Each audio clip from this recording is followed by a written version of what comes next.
Hey, I'm Maria. Hi, I'm Parker. So, kind of like during the second half of this class, what have you learned over leadership? So in the chapters 4, 5, and 6, we've gone over 9 kind of like theories and approaches of leadership. But like one very important thing to remark at the beginning of this conversation is that these are not leadership approaches. They are more about management and positions of authority. And like it kind of can relate to an extent to leadership, because if you are leading from a position of authority, then like it can relate, but it doesn't relate to all of the leadership itself.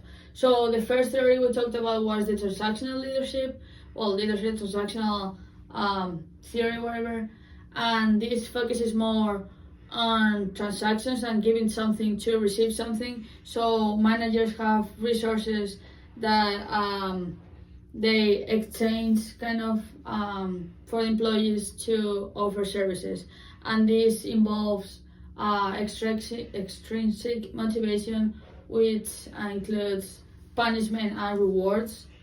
And then on the other side of this, we have transformational theory, which this relates more to leadership itself, and it's about transforming something for the greater purpose and like a greater good. So like leading people to make that transformation.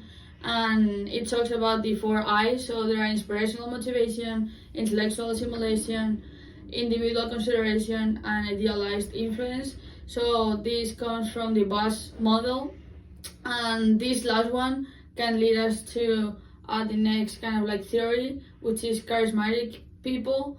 So the definition they have for charismatic people is kind of like being liked and being able to attract people because of your charisma or your aura. Some of the characteristics they have is good communicator and like appealing to big groups of people. And some of the strengths this has is that it's easy to build a big following group because you're likable, so people are gonna follow you. But then on the downside, this can lead to blind obedience, too much dependence on these people. So like if this person leaves, then like the followers are kind of lost.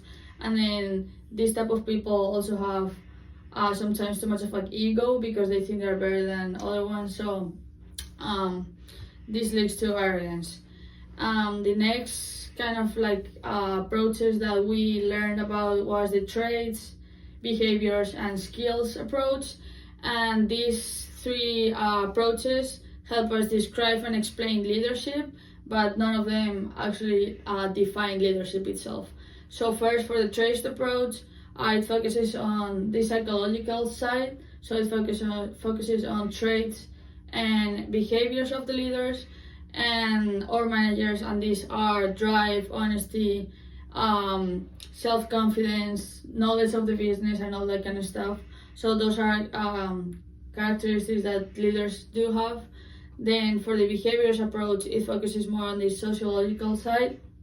So you want to be assertive on the task side and cooperative on the relationship side at the same time. But on the downside is no universal sets of behaviors guarantee success in all the scenarios, because every situation is different. But then on the bright side of this approach, behaviors are things that are observable and that you can actually see. So that's something that can be measured, opposed to the traits approach, which cannot really be measured or observed. And then for the skills approach, these are specific behaviors that have been perfected. And we have technical skills, which are very important in the entry levels. We have conceptual skills, which are very important in the senior levels. And then people skills, which are important in all levels. So these are kind of the 3 skill approaches that we have. And then for the last 3 theories, we have the situational theory, path goal theory, and LMX theory. So the situational theory focuses on the readiness of the followers, and based on this, you select one of the 4 leadership styles that you want to apply, and these are sell, tell, participate and delegate, and all these vary on the level you are directing and supporting the followers. And the strength of this approach is that it's very flexible, so you can change leadership approaches depending on the followers. But then on the downside, the only variable that is considered is the readiness of the followers, so it's not taking anything else into account. And then to cover this weakness, we have the path goal theory, which does consider more variables such as the urgency of the task and the relationship with the follower. And this theory is based, its main point is for the leaders or managers to clear the path for the followers to meet their goal. And this is a very adaptable approach, but it's also really hard to apply in real life because it is kind of complex.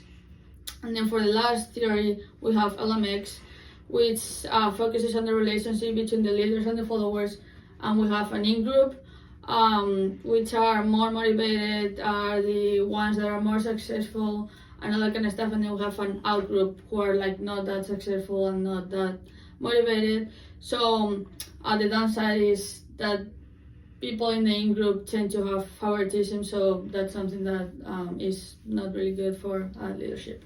Yeah, I agree. Those are really good. I think, or I guess the last question, kind of how have you seen this in the past, and how can you what you learned, redo that to make it better? Mm-hmm. So I've seen this situational theory a lot as a basketball coach.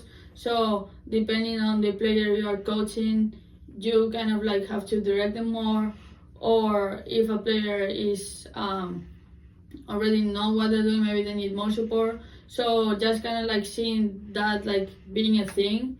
I just did it just because, but now actually seeing the theory and reading about it and seeing how I can change my leadership style depending on the player, I think is a really useful thing. Sweet, thank you. Yeah, thank you.